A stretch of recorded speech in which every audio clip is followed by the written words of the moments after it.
Hey everybody, it's me! Welcome to the channel, or welcome back. This is part 2 of a series comparing and contrasting the official Slaves of the Republic comics with their TCW Season 4 adaptation, for the purpose of analyzing the differences in the storytelling and seeing how those differences impact the plot, themes, and characters. Suffice to say, if you care about spoilers for this arc, there will be spoilers. In part 1, we covered the first episode of the TV arc and comic issues 1 and 2, and now we're moving on to the second episode and its corresponding comics. Let's get started.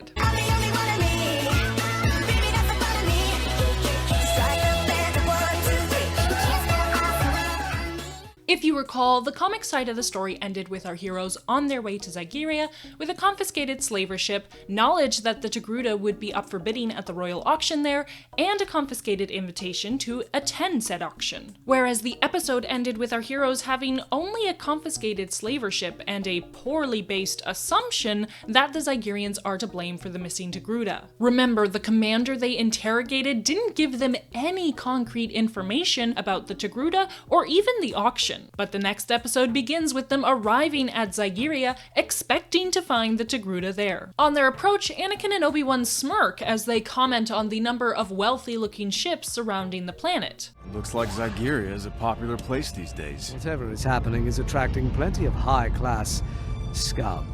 Their levity seems rather out of place and out of character. In the comic, a separatist battleship checks their credentials as they enter the system, which confirms official connection between the CIS and Zygerrians. And our heroes, including Ahsoka, soberly comment on the traffic gathered there. After landing, they prepare their disguises. Although at the end of the last comic issue, in a moment of happy reunion, Anakin joked about Ahsoka acting the part of a slave, now that the chips are down and his trauma is so close at hand, he's upset by the idea of her having to step into such a role. Although she's not fully understanding the seriousness of what she's taking on, she speaks earnestly of how she's willing to do whatever it takes to ensure that this mission to find and rescue her people is a success. Anakin reluctantly agrees to the plan, but warns her that slavery is a state of mind, not a game of pretend. In an attempt to lift the mood, Ahsoka tries to make a joke, conflating his authority as her Jedi Master with his act as a slave master,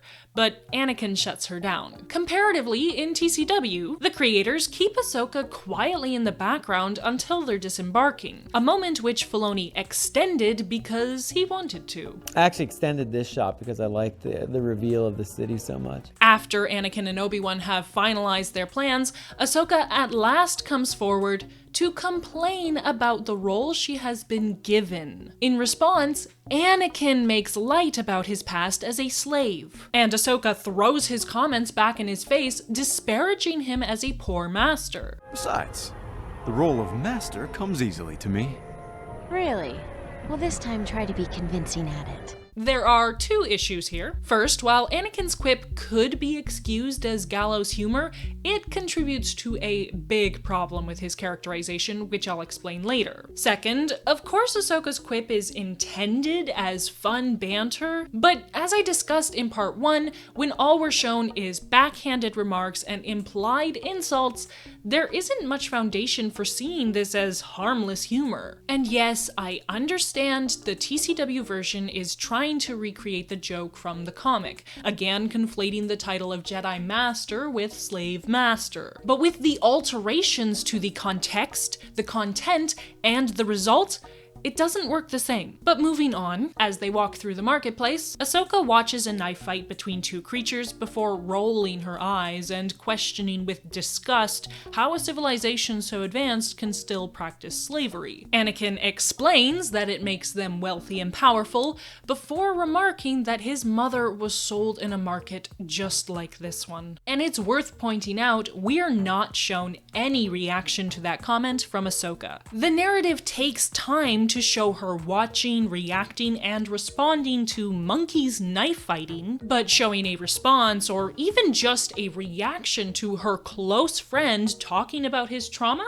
Ain't nobody got time for that. Ahead of them, a slave falls to the ground and a Zygerrian berates him, ordering him back to his feet. The slave protests that his bonds are too heavy, and the Zygerrian threatens him with a whipping. So Ahsoka catches the Zygerrian's arm and threatens him. When he growls at her, Anakin intervenes, asking that Ahsoka be excused since she is freshly caught. In the comic, as soon as they enter the marketplace, Ahsoka is overwhelmed by the slave's emotions. And when a child weighed down by shackles is about to get whipped, she steps in and stops the slaver. The consequences for this action are swift and harsh. Anakin quickly steps in, apologizing for Ahsoka's behavior, but he ends up needing to use a mind trick to smooth over the matter. Then he reiterates to Ahsoka that this isn't a good idea, and he orders her to go back to the ship. Again, we have the same general ideas present in both versions, but the differences in how they play out changes the result quite a bit. I'll talk more about Ahsoka's behavior later, but I just want to touch on some smaller things now. To start off, Ahsoka's question in TCW doesn't really make sense because that which prompted her remark was animal cruelty, not slavery. But it's not what Gilroy wanted there. Was that in the script? Did you say there must be monkeys? Knife fighting. No.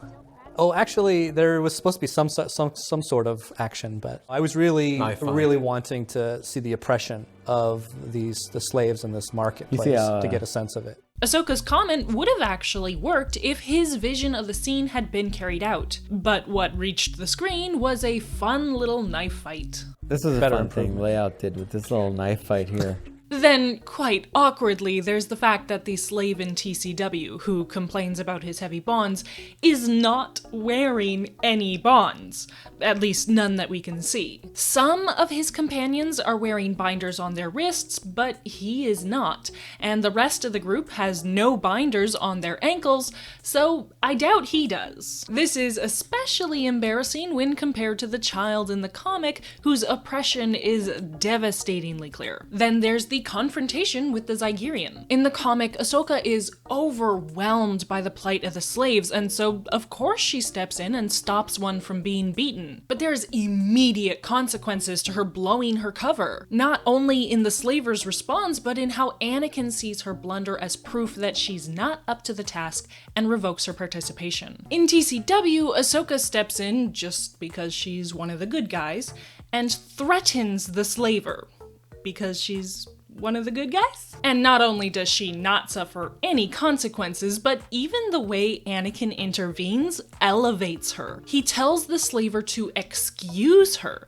to give her leniency, special treatment, as opposed to him apologizing for her actions as if she's just wayward property that he doesn't want damaged. After this point, again, the TV show and the comic begin to diverge more, with the TV series rearranging and altering events to streamline the plot, for better and for worse. In the comic, the mind-tricked slaver wanders off, and Anakin ends up being approached and threatened by the Zygerrian captain of the guard. Anakin uses his Jedi speed to threaten back, but then a message from the Queen puts an end to their standoff. He, alone, is escorted to the palace to meet the Queen, who has taken an interest in him due to his power, having bested 2 of her most formidable men. Her interest grows when he boldly refuses to bow to her. She asks about him, and he spins a yarn of roguish exploits and pursuit of wealth and power that has made him enemies. The Queen believes him to be a kindred spirit and opens up to him. After Anakin thwarts an assassination attempt, which I'll discuss later, she remarks how capable he is and says she needs men like him to rebuild her empire. But then her advisor arrives, casting doubt on who Anakin claims to be, since he could find no record of any Lars Quell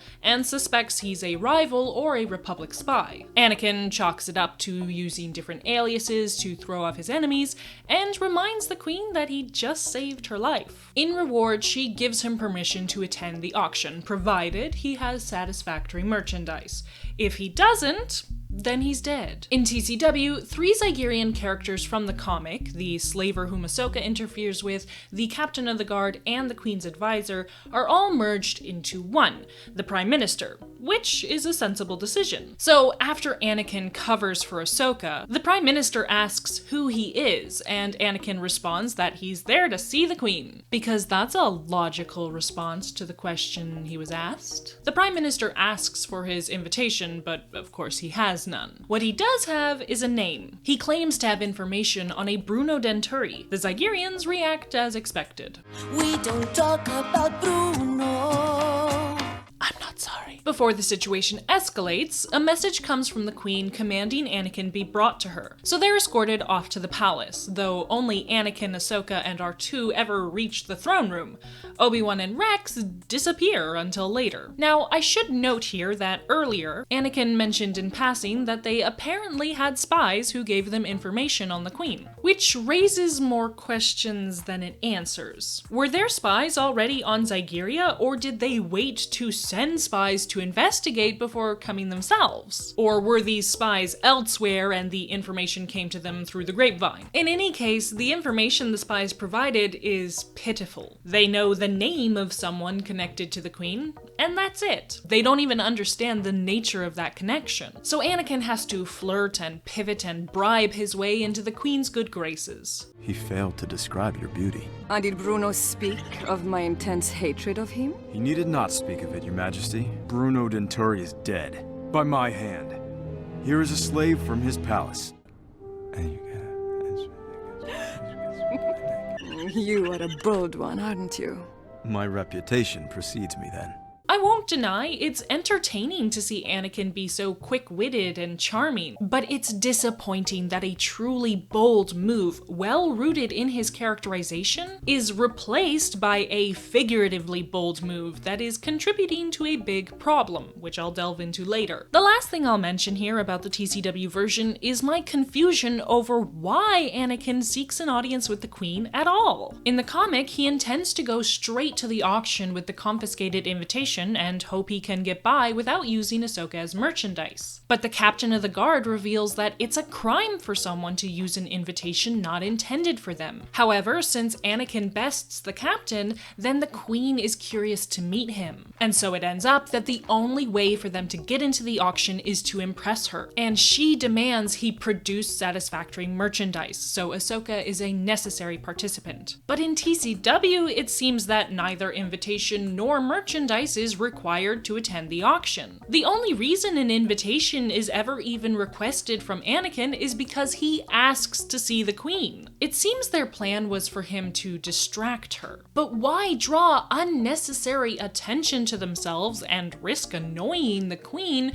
if they can just freely search the palace grounds and attend the auction? By all accounts, it doesn't make sense. Actually, on that note, let me catch you up on what our other heroes are doing. When next we see Obi-Wan and Rex after the group is escorted to the palace, it appears they are just freely wandering the palace grounds. We find them hovering around open viewing pits where it seems potential buyers can peruse slaves before the auction. Rex spots a Togruta and alerts Kenobi, who hops inside the pit to see if it's one of the people they are looking for. It turns out to be the governor. And just as an aside, I'll note that we're a third of the way into this episode, and technically it's only now that some of our heroes have finally gotten confirmation that their suspicions about the Zygerrians were actually correct. Kenobi removes his helmet to show he's a friend, but before the governor can tell him where the other Togruta have been taken, he somewhat randomly passes out. Governor, I'm a friend, a Jedi, here to help.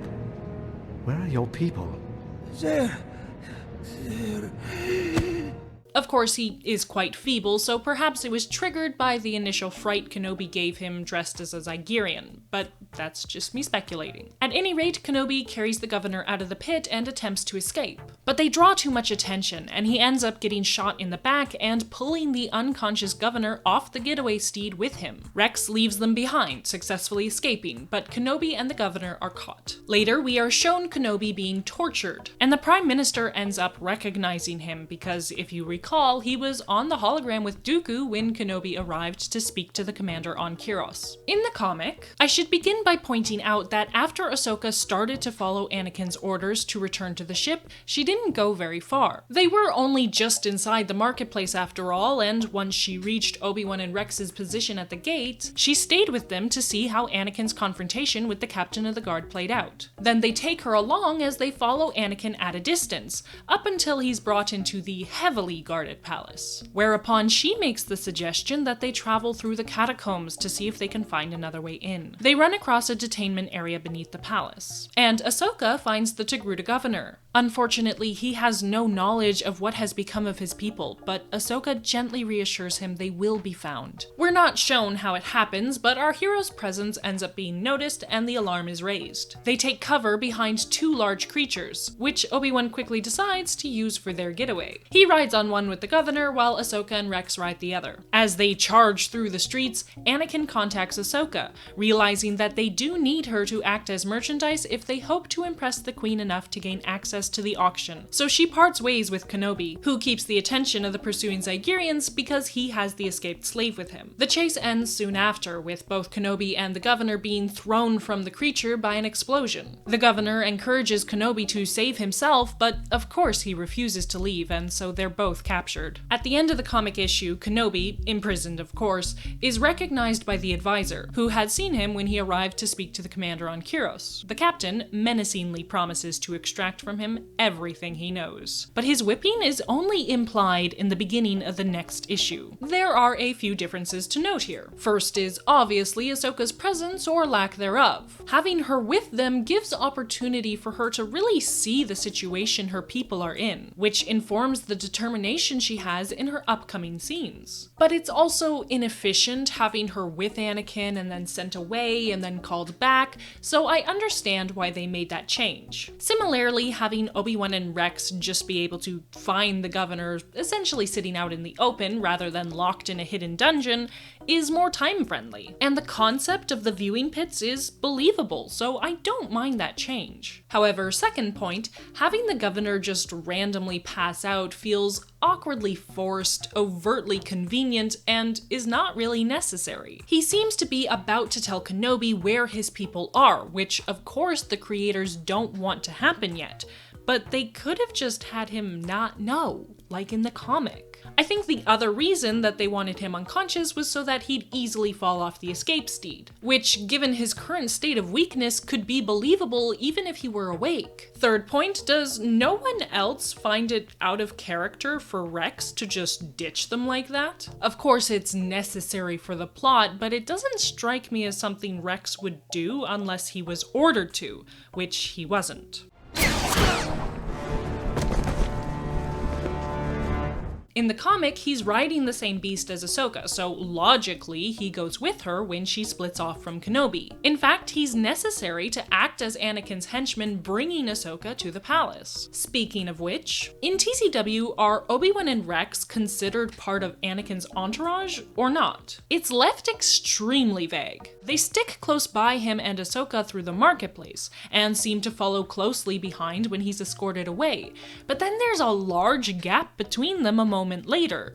But also, R2 is close by them when mere seconds before he was in front of the Zygerrians escorting Anakin, and later is with Anakin in the palace. In any case, if they're not connected to Anakin, why are they given permission to peruse the palace grounds? And later, Rex just shows up at the auction. Is it just because they're disguised? Well, then that takes us back to my earlier question of why they would draw attention to themselves if they can just quietly waltz right in. But if they're only given permission to be there because they are connected to Anakin, then how come that doesn't come to bite them in the rear end as soon as Obi-Wan is caught? In the comic, Obi-Wan stayed separate from Anakin and had to sneak into the palace grounds. And although Ahsoka and Rex were with him for that, they both completely changed their disguises before joining Anakin at the palace. So it all works out. but in TCW, it's just weird. Moving on, time passes in the comic, and Ahsoka still hasn't shown up at the palace. The Queen's patience and interest are beginning to wane, so Anakin calls his Padawan to see what's holding her up. She explains that she had to change because she realized he was right.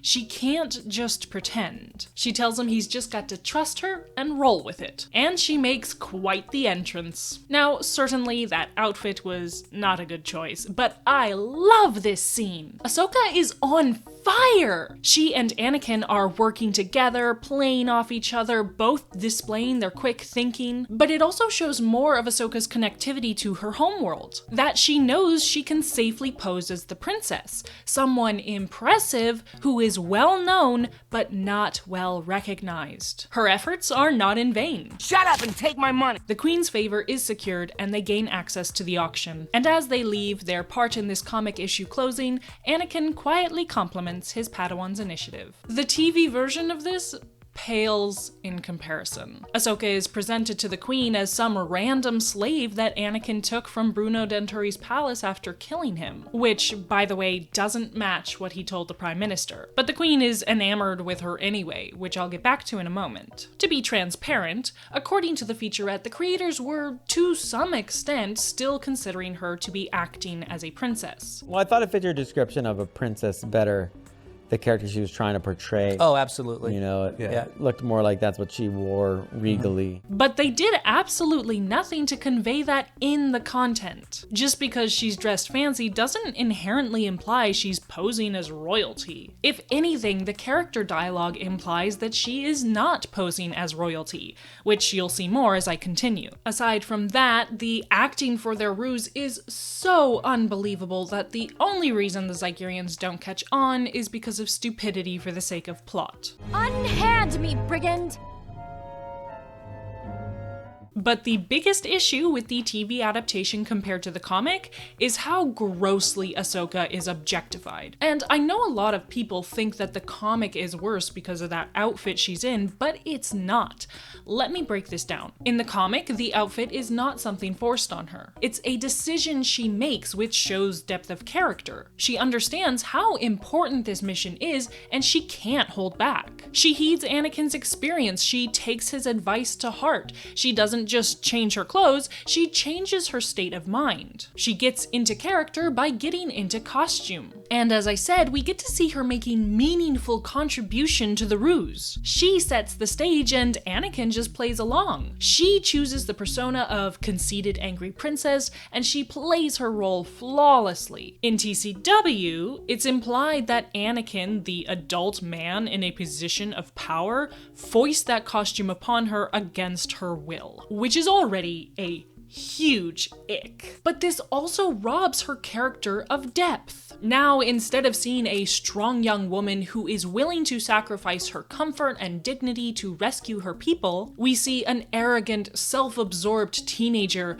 who can't go 5 minutes without breaking character because she doesn't want to step into the same awful shoes her people are currently wearing, and it robs her of agency as well. Rather than actively contributing to the mission, she's either standing there passively while the men plan and take action, or she's blundering her way through her performance while Anakin picks up all her slack. Excuse my slave.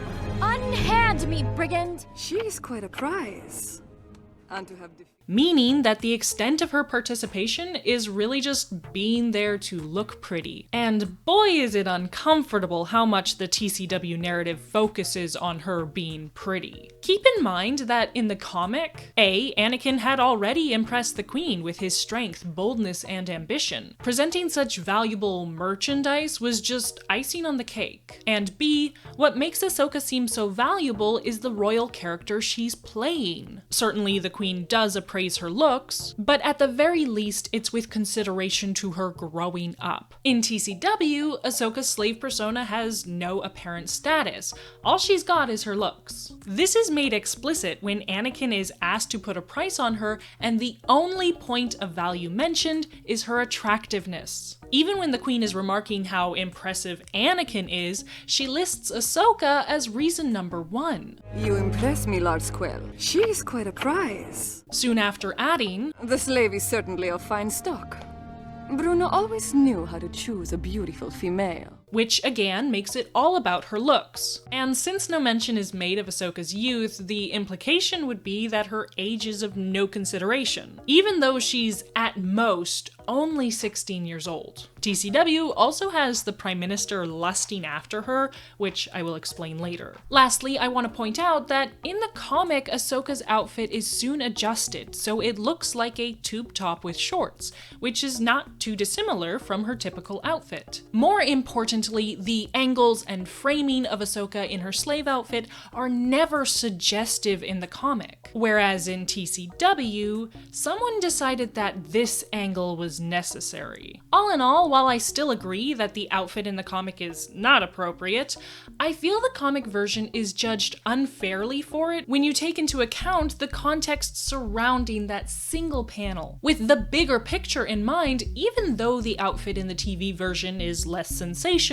the narrative there is actually demeaning her. I almost wonder if her spotlight-stealing badassery in the previous episode was compensation for her background passivity in this episode. Regardless of the intention behind it, if there is any, the whiplash in characterization is far from ideal. But let's get back on track. In TCW, after Ahsoka's presentation, the Queen asks to buy her, but Anakin sidesteps putting a price on her, so the Queen suggests they talk it out during a walk and the scene ends. When we get back to their storyline, the Queen is randomly expositing the Zygerrian worldview on slavery. She finishes with a suggestion that Anakin could join them, but when her back is turned, the slave girl serving them takes the opportunity and attacks. Anakin stops her just in time, disarms her, and releases her. The Queen is appalled and intends to send the girl for reprocessing, but horrified by the thought, the girl jumps from the roof to her death, which we are shown in a TV series for kids, including a shot of her crumpled body on the ground, just to make sure we understand what happened. What we are not shown is any direct reaction to this event from Ahsoka. Anakin looks upon the scene with sadness, and the Queen hardly spares a glance as she muses blandly about her lost property, before turning her attention back to Anakin. It's implied he set a price on Ahsoka off-screen,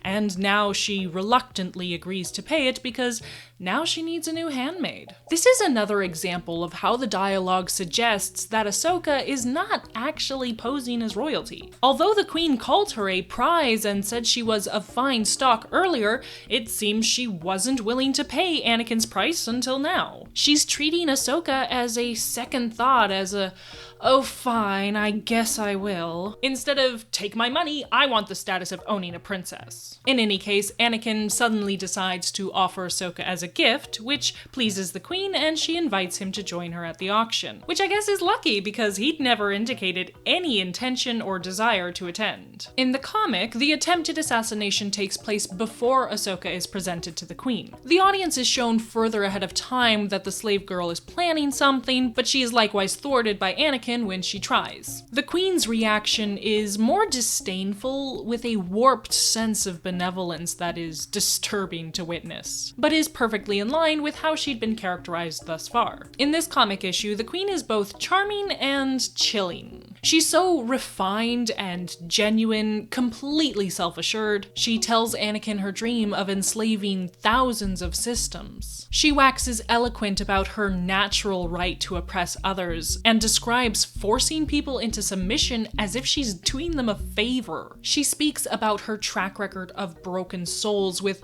no more emotion than someone discussing the weather.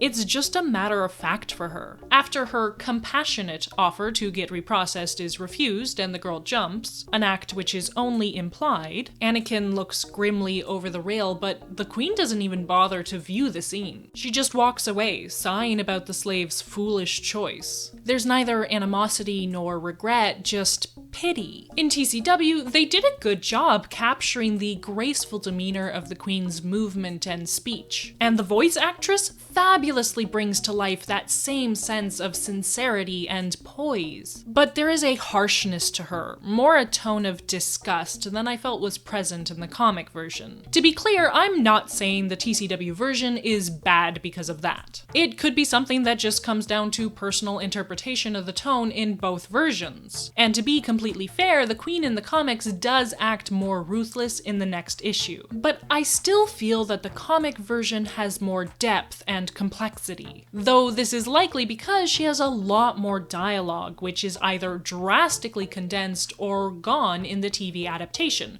understandably due to time limits, but still. Altogether, it makes the Queen in TCW feel more simplistically villainous, which ends up feeding into a problem that Alibi and I have mentioned on the channel before, about how TCW doesn't seem to know who its audience is. On the one hand, the narrative stops just shy of explicitly showing someone ending their own life, and earlier did show a main character being tortured. On the other hand, they shy away from deeper exploration of darker topics, and they scrub the villain of most of their complexity so that it's clear who the bad guy is. Anyway, there's a couple things to mention about this scene in regard to Ahsoka. One, it's painfully obvious that she's just shoved in here due to the rearranging of events. I mentioned earlier that the alterations make sense, but they don't give her anything to do, other than a Harry Potter impersonation. Making no noise and pretending that I don't exist. She's just background decor, and it compounds my disappointment with how her character is diminished in this adaptation. Not to mention, consider how she couldn't help but intervene when the Prime Minister threatened to whip the Twi'lek in the marketplace. She couldn't bear the Queen treating her like merchandise, but then she stands idly by and does nothing to stop the slave from jumping?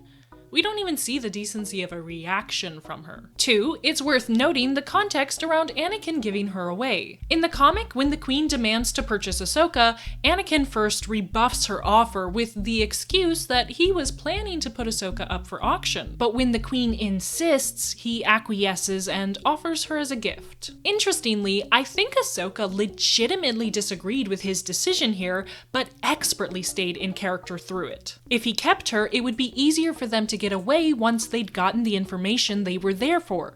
I believe Ahsoka starts to point that out later, but she gets interrupted. At any rate, I think Anakin's reasoning behind his decision is twofold. First, it's necessary to win the Queen's favor here. Refusing her desires could jeopardize the mission, but he didn't have to give her away, which leads to my second point. I believe that Anakin did so because he couldn't bring himself to haggle a price for his Padawan, let alone sell her, even if it was just an act. I'll explain why I think that later, and it ties into why I find it odd that in TCW, it seems Anakin had no issue putting a price tag on her. But even if we disregard that inference, it's just weird that after haggling out a price with the Queen, then he randomly decides to gift Ahsoka to her. If he was trying to win her favor with that, why didn't he just do that? Anyway, we're now basically halfway through the episode, and it's covered all the events of comic issue 3, which brings us to issue 4. After the Queen opens the auction with a rousing speech,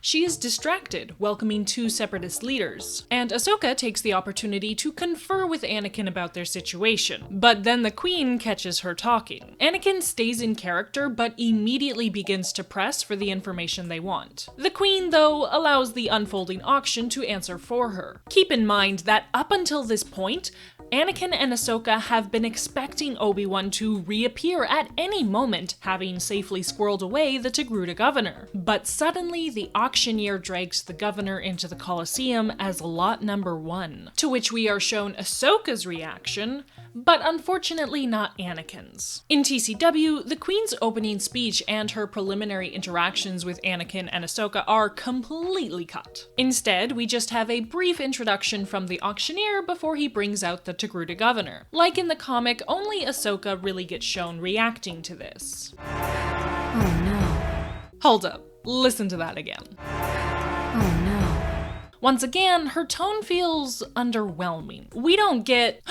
oh no, oh no, oh no. Instead, we get, oh no. To be crystal clear, I am not here to dump on Ashley Eckstein. I only bring this up as part of my criticism against the characterization of Ahsoka. This is an important moment to show her concern for the Togruta people, especially since they've cut so many other such moments. But the supervising director did not make sure that came through in the voice performance. It's also worth noting that while this moment is worthy of an emotional reaction, she, like the others, has been expecting to see this since they were convinced the Zygerrians had kidnapped and enslaved the people of Kiros. We're now halfway through the episode, and this is finally her and Anakin's confirmation that they were right. Her reaction should reflect grim acceptance or compassionate sorrow, but instead it indicates this is a terrible surprise, which was a logical response in the comic because there were more layers. Ahsoka had met the governor and tried to help him, making this more personally tragic. Add to that the concern from wondering what happened to Obi-Wan since she last saw him with the governor. In a nutshell, it seems that the writer and director were not on the same page, pun intended,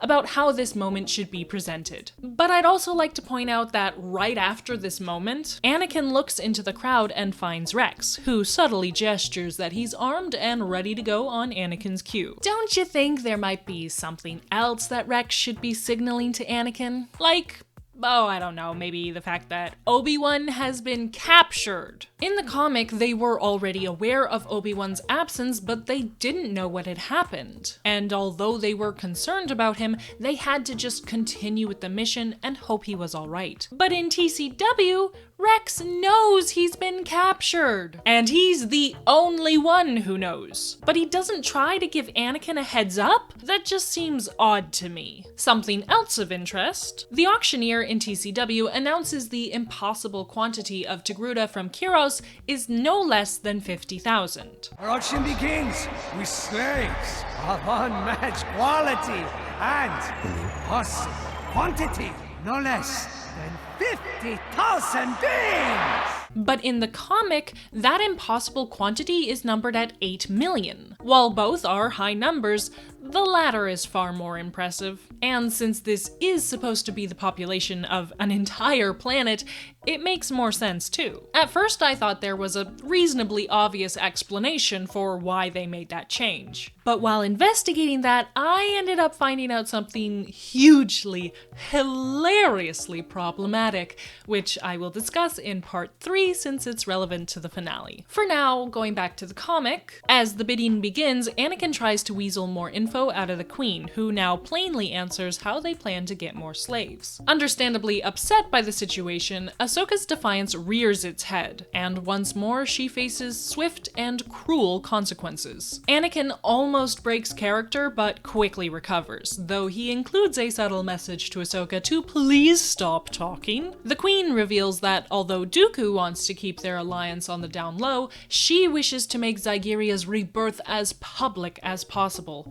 Anakin again digs for information, but the Queen's response is vague. Before the auctioneer concludes the bidding on the Togruta, the advisor comes to speak to the Queen. She immediately interrupts the auction in order to present their prize captive, Obi-Wan. And although he's looking worse for wear, it's clear Obi-Wan has not lost heart or humor. In TCW, so much has been cut. Right after the auctioneer finishes describing the Togruta, Anakin just asks where they are being kept. No conversational lead up, nothing. And his voice has lost its ingratiating tone, making his probe hardly subtle. Where do you keep 50,000 slaves like the people of Kiros? It seems like the Queen isn't going to answer him, but after the Prime Minister arrives and whispers his report to her, then she cryptically responds to Anakin's query. Of course, her subsequent announcement interrupting the auction is to present Obi-Wan. Two differences of note here. First is that we actually get to see Anakin and Ahsoka react to his arrival. In the comic, Ahsoka seems to suspect something bad when the advisor arrives to speak to the Queen, but we don't see any reaction from either of them to Kenobi's presentation. representation. I think seeing their reactions here is a nice addition. Second, the reaction of the crowd in the comic is implied to be fearful. We see a panel of the Separatist leaders from earlier, one of whom is making an excuse to leave, and the Queen addresses a silent crowd, assuring them they have nothing to fear. But in TCW, the crowd is loudly jeering, and we see someone openly mock the Jedi. But the Queen still has the same dialogue, telling the crowd not to be afraid, which doesn't make sense given her crowd's reaction. So similar to previous moments mentioned, here again it seems the writer and director were out of sync regarding how this scene should play out. In the comic, the Queen goes on to explain the Jedi are nothing to be afraid of because they are easy to control. In fact, they are already submissive slaves. Obi-Wan claps back, acknowledging the sacrifice of their peacekeeping ways, but asserting it is a worthwhile loss to protect innocent people from evil like herself. To prove her point about how easy it is to control a Jedi, the Queen threatens Ahsoka's life, and we see Anakin begin to draw his sidearm. But Obi-Wan acquiesces to bow to the Queen, even as he also points out that his compliance is not evidence of her victory. To humiliate Kenobi further and to test Anakin, the Queen orders Anakin to whip Obi-Wan. Kenobi tells Anakin he must do it, but Anakin will not. Ahsoka, watching from the balcony, recognizes the look on Anakin's face and warns R2 that the plan is about to change. The Queen impatiently gives Anakin an ultimatum: whip the Jedi or die beside him. Anakin responds that she has left him no choice, as he signals Rex that it's time to take action. TCW's Queen also dismisses the Jedi as easily broken, for they are already slaves of the Republic, and yikes, Obi-Wan looks so defeated. He just stands there while the Queen condemns the Jedi, calling them weak, and wait, is Anakin smirking?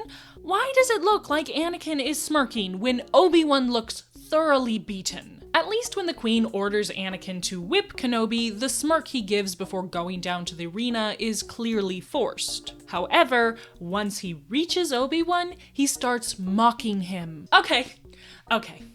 I was going to talk about this later, but we're talking about this now. Anakin's characterization throughout TCW has always been lousy when compared to the prequels. I don't like sand. It's coarse and rough and irritating, and it gets everywhere. You are in my very soul, tormenting me. And you Lars, stop it! Stop it! You're so beautiful. It's only because I'm so in love. No. No, it's because I'm so in love with you. So love has blinded you? Well, that's not exactly what I meant. Dooku would kill me for losing a Naxos. And you think I won't? You're a Jedi. You're no good. I don't have such weaknesses. Admiral, it was a pleasure. Kill him now. I shouldn't. You did well, Anakin. I shouldn't have done that. It's not the Jedi way. But even when viewed just within the contained continuity of this arc, his characterization is a train wreck. In the first episode, he was flying off the handle at the mere sight of one of these people. Zygerrian scum. And as soon as he got his hands on the guy, he was threatening to kill him. Where are they? But then Anakin in this episode has been making light about his time as a slave, had no trouble flirting with the queen of the slavers, and now he's casually disparaging his best friend who is actively being enslaved. But then they want to have this big character moment when he refuses to whip Kenobi? It has not been earned. Think about what led up to this moment in the comic. In the previous issues, Anakin has understandably been struggling with his emotions, but he reins it in for the sake of the mission. He turns his negative feelings into positive action. Since getting to Zygerria, we've seen more of the same. He did not want to act like a slave master. He did not want Ahsoka to act as a slave. He did not want to treat her as a slave. He's been walking a razor's edge. People need help, and he wants to help them, but he still has lines rooted deeply in his character that he won't cross. He took a risk refusing to bow to the Queen. He almost blew their cover when the Queen threatened Ahsoka, and now the Queen is threatening Obi-Wan. He will not, he cannot comply. Whereas TCW Anakin was unstable dynamite in the last episode, but now he's cool as a cucumber. He forces Ahsoka to act as a slave, preferring the role of slave master for himself. He treats her like a slave by setting a price on her, and he laughs at his best friend being enslaved. But then I'm supposed to believe that it's one step too far to make a show of whipping Obi-Wan for the sake of 50,000 innocent people? Look how they massacred my boy. And on that note, who is this man and what happened to Obi-Wan Kenobi? Kenobi in the comic, already bruised and battered, was not beaten. He wasn't scared to talk back to the Queen, and he was willing to sacrifice himself further for the success of the mission. He doesn't just give Anakin permission, he tells Anakin he must do whatever is necessary to continue the ruse. And when he realizes Anakin will not, you can hear the scold in his tone. His disappointment that Anakin is compromising the mission because of his emotional scars. In contrast, TCW Kenobi stands in dismayed silence as the Queen disparages him. And when he realizes that Anakin is going to blow their cover and jeopardize the success of the mission, the rescue of 50,000 souls from enslavement, well, he shows relief and gratitude at being bailed out. In any case, the Queen gives her ultimatum to Anakin. Even though he's already made up his mind, he's given a moment to mutter about the lousy options. Then we watch as he makes eye contact with Rex and R2 and Ahsoka, who each nod in readiness. He announces to the Queen that she has left him no choice and then signals R2 to provide their sabers. And the leitmotif in the background frames this as a heroic moment, rather than as the short-sighted and selfish decision that it is. And then everything hits the fan. In the comic, Rex descends from above, raining fire on the Zygerrian soldiers within the arena, allowing Anakin some cover as he attacks the guard restraining Obi-Wan. Kenobi, as soon as his handler releases him, pulls the Togruta governor down to protect him. Pulls him down so far, in fact, that he slips into the space between panels and disappears into the ether. Which is to say, after that moment, the governor is conveniently gone until the beginning of the next issue. Meanwhile, Ahsoka knocks aside the Queen and her advisor, giving her opportunity to retrieve the lightsabers from R2 and rearm the Jedi Masters below. Anakin cuts Obi-Wan's bonds and immediately orders Ahsoka to take the Queen. The Queen snaps at Ahsoka, and Ahsoka claps back, remarking that she's only doing what she's told after all. But the Queen doesn't take snark from her slaves. With Ahsoka down, Obi-Wan's frustration at Anakin's rash decision boils over. Anakin responds with equal sharpness. And it's interesting because, yes, they've both contributed to messing this up, because they both chose compassion over practicality. Really, the only difference is that Obi-Wan was motivated by the Jedi Code, and Anakin was motivated by attachment. Rex is the next to go down. Anakin carries the clone to cover while he and Obi-Wan discuss their dwindling options. Anakin, predictably, refuses to surrender. He makes a break for the Queen while Obi-Wan covers for him, and he almost reaches her, but she knocks him out. And that is the end of our hero's desperate bid at the auction. In TCW, well, Filoni sums up the scene as, yeah, this is this classic serial Star Wars action. Yeah, you can hear the John Williams score trumpeting out as they, it's just right here, it's a Jedi, But let's get into the details. After Anakin initiates their little rebellion by disarming the closest guard, Kenobi suddenly gets his second wind and instantly starts fighting too. And if you're wondering where the Togruta governor is, I guess when Kenobi was brought out, he was told to just sit on the steps and behave himself, and that's where he hangs out during all this, completely unprotected. But the guards aren't aiming at him, so I guess it's all good. Anyway, R2 immediately provides the Jedi Masters with their weapons, but Ahsoka doesn't get hers until she's waiting for it. So I guess it's a good thing that the armed guards with a clear shot at her take their time before firing.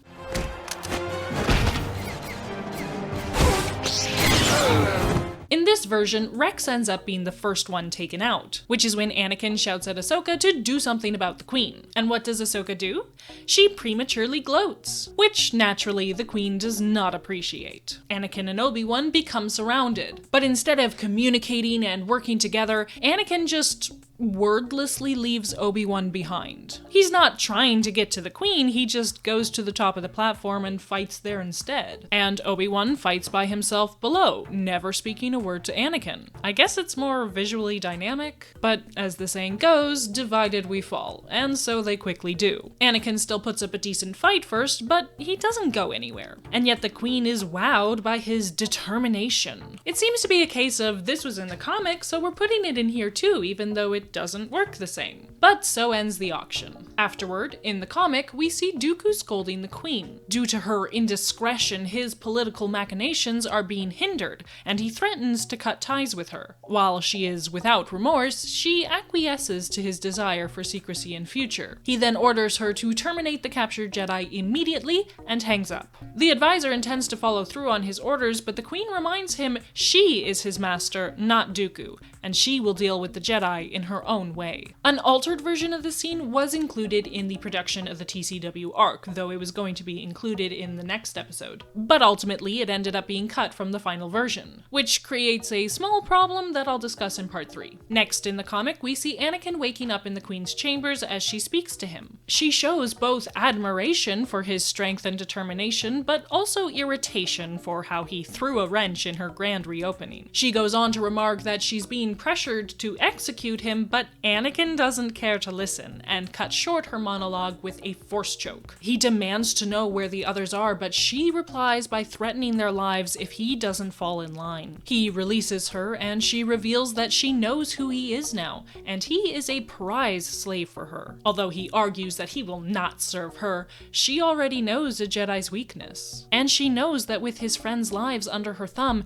he dare not cross her. She is so confident in her control that she returns his lightsaber to him. She urges him to view this not as a change from freedom to servitude, but only a change in whom he serves. She also assures him that his friends are safe, but we see Ahsoka caged in a dungeon and the others arriving on Kadavo. As per usual, this scene in TCW is basically the same, but incredibly condensed. And while that doesn't create any major problems, there are a few minor things to note. The Queen still remarks that Anakin is a curious Jedi because of how he abandoned the mission in favor of his friend, his personal priorities. But given that in this version, Ahsoka was hardly interested in helping out, and even Kenobi was eager to ditch the ruse when it got uncomfortable, this line holds a lot less weight, since there's really no differentiation anymore. Not to mention, there's been less opportunities made for Anakin to connect with and impress the Queen to the same extent as in the comics, so her interest in him in general has a weaker foundation.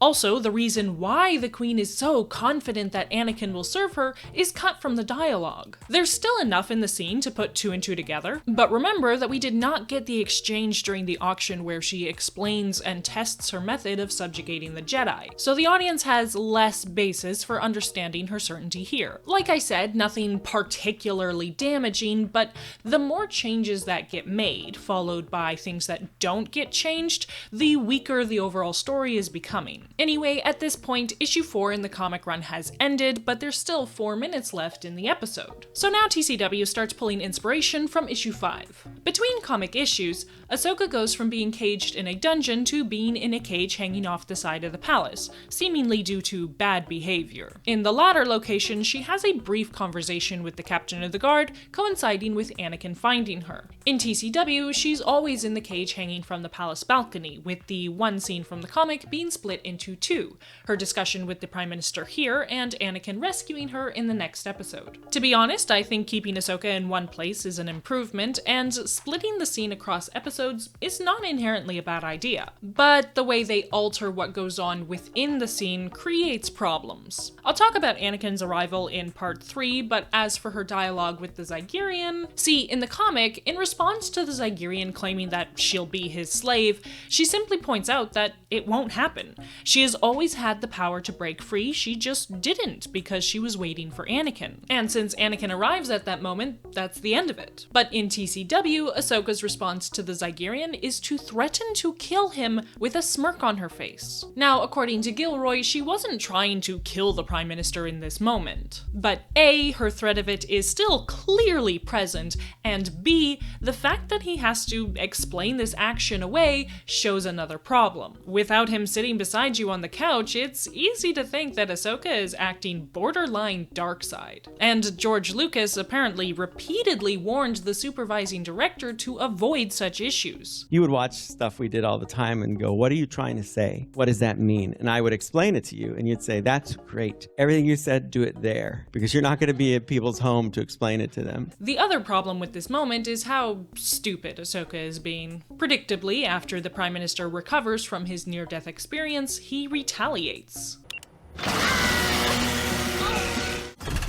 Should have seen that coming. Again, her looking like an idiot is probably not the intention, but it is the outcome. I mentioned before that TCW has the Prime Minister lusting after Ahsoka, and while I think this scene makes it rather clear on its own, there is a moment earlier in the episode which could also factor into it. As Anakin and Ahsoka leave the throne room with the Queen, the Prime Minister seems to watch Ahsoka go with what appears to be a desirous look on his face. One might think this aspect is carried over from the comic, but I don't see it there. There is no prior setup, since the Zygerrian who speaks with Ahsoka is the captain of the guard, and that's the first time we see him interacting with her. But also, the way he words his comment lacks the suggestiveness that is present in TCW. He claims she'll be his property as opposed to just being his. And his remark about her calling him master, while a kinky mind could read it as something else, it seems pretty clear that he's referring to the fact that she, as a Jedi, refers to Anakin as master, and now he will hold that title over her. And since, as I said, Anakin arrives imminently in the comic, we also don't have a scene of him enjoying torturing Ahsoka. I'm not here to kink shame, so let me be clear. She's a minor, this is non-consensual, and this is a show targeted at kids. Perhaps some insinuation was intended by the comic, and so it was just made more blatant for the TV version, but such speculations aside, it's not in the comic, and it's taken way too far in the TV show. Moving on, we see the others arriving at the facility on Kadavo. The Keeper's greeting to Obi-Wan is mostly the same as what we see in the comics, though of course greatly condensed. The most notable change is that the Togruta, whom the Keeper destroys as an example for Kenobi, were the rebellious sort in the comic, and there were only 3 of them. Whereas in TCW, he dumps 7 random people into an abyss to make his point. And again, since TCW lacks the build-up behind this tactic, which the comic had, the impact of it is lessened, in my opinion. Similar to the Queen, I find the Keeper in the comic has that same air of twisted benevolence toward the slaves. Whereas the Keeper in TCW, due to having so many lines cut from his dialogue, feels more like a stereotypical villain. To be clear, I'm not saying that condensing the dialogue is a bad thing in and of itself. I think it was a clever way to shave time, and they generally do a great job of keeping the key lines for sensible story progression. I'm just pointing out that in this case, there is an element of characterization which is lost due to the amount of dialogue that is being removed. Anyway, the episode ends with a scene between the Queen and Anakin discussing their differing views on what is and is not slavery, and she promises that if he will truly become her slave, she will set his friends free. There was a scene in the comic that led up to this conversation, which was included in the production of the episode up to a point, but ultimately cut. I don't think too much was lost with the removal of that scene. It mainly shows that Anakin is still only half-hearted in his subservience to her, and obviously she wants it to be the real deal. Other than that, there are some slight differences in the dialogue, but they don't have much impact. The Queen in the comic guesses at a woman in Anakin's life, whereas the Queen in TCW simply mentions his friends. And in the comic, Anakin is the one to initiate the discussion of freeing his friends in exchange for his service, whereas it's the Queen who does that in TCW. So both the relevant comics and the TV adaptation have ended this part of the plot by showing each of the characters in a pickle, leaving the audience anxious for the next installment to see how it all plays out. Good stuff. But now that we've reached the end of the episode, let me take a moment to go over some of the overarching problems here. We still have the issue of time management, which I mentioned in part 1. There are still scenes that are poorly utilized, that linger on or parcel out beats instead of layering or pacing them to better effect. Unlike what happened in the last episode, all of the major plot beats from the relevant comic issues have been adapted into this episode, with the exception of Ahsoka's experiences. In general, Anakin and Obi-Wan scenes are mainly mainly just condensed, but Ahsoka's are mostly rebuilt. And the theory behind the changes is reasonable, in view of all the restructuring needed to make the adaptation flow smoothly. But the execution of the changes, the actual content of the scenes it's bad. I mean, I've already been pointing out how TCW has massacred the characterization for all of the main cast, but there's more I can say about Ahsoka. See, in the featurette for these episodes, Filoni talks about how Ahsoka needed to be adjusted to match her season 4 characterization. Ahsoka was written as kind of like the movie Ahsoka in the comic, and it was happening in continuity of the comic right not long after the film. Yep. So she was a very young, more naive character, very bratty, and I want to keep everything kind of moving forward in the TV series, so Ahsoka's got to act and be a little bit older. As he states plainly elsewhere, she's supposed to be more mature now, but what we see on screen shows far less maturity than what we see on the page. The mature TCW Ahsoka revels in the action, argues about how grown up she is, protests against playing a humble role in the mission, and repeatedly threatens her enemies despite this. Padawan, terror is not a weapon the Jedi use. Meanwhile, the immature comic Ahsoka somberly ponders the destruction of cultural heritage, grieves under the weight of the slave's suffering, and proactively dons the humiliating guise of a slave, and maintains it despite the abuse she receives as a result, in order to see the mission succeed. TCW Ahsoka is disrespectful, egotistical, self-centered, and self-righteous, while comic Ahsoka is dutiful, caring, fiery, and takes initiative. As I detailed in my case study on character development, a big part of what drags Ahsoka's characterization down in terms of her being presented as compassionate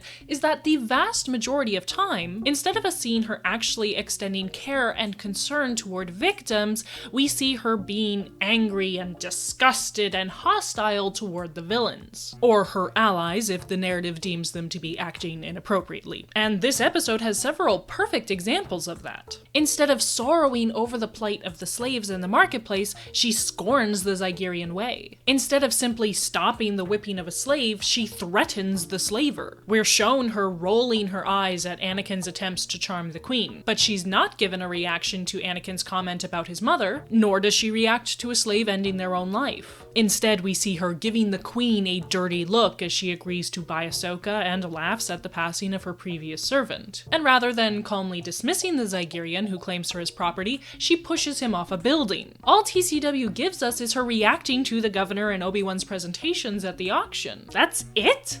That's basically nothing. In the comic, we get so much more. There's even a sweet moment where she's worried about R2-D2. Now, I won't pretend that comic Ahsoka never has any moments where we see a darker attitude toward or gloating over her foes, but it's appropriately counterweighted by us seeing more moments of her being genuinely compassionate, considerate, and selfless. TCW takes almost all of that away from her, and I cannot adequately express my frustration and disappointment with that. Not to mention the wasted potential of her connection to the Kiros Togruta, which I'll talk about in part 3. So if you're interested in catching that and you haven't subscribed yet, be sure to do so. You can also help us out by leaving a thumbs up or a comment, sharing with your friends. As always, we are eternally grateful to those of you who are willing and able to support the channel through Super Thanks or Patreon, where we've got a bunch of exclusive content for you to check out, and we also provide early access to videos. You can find the link below. Stay loud and proud, folks, and I'll see you around.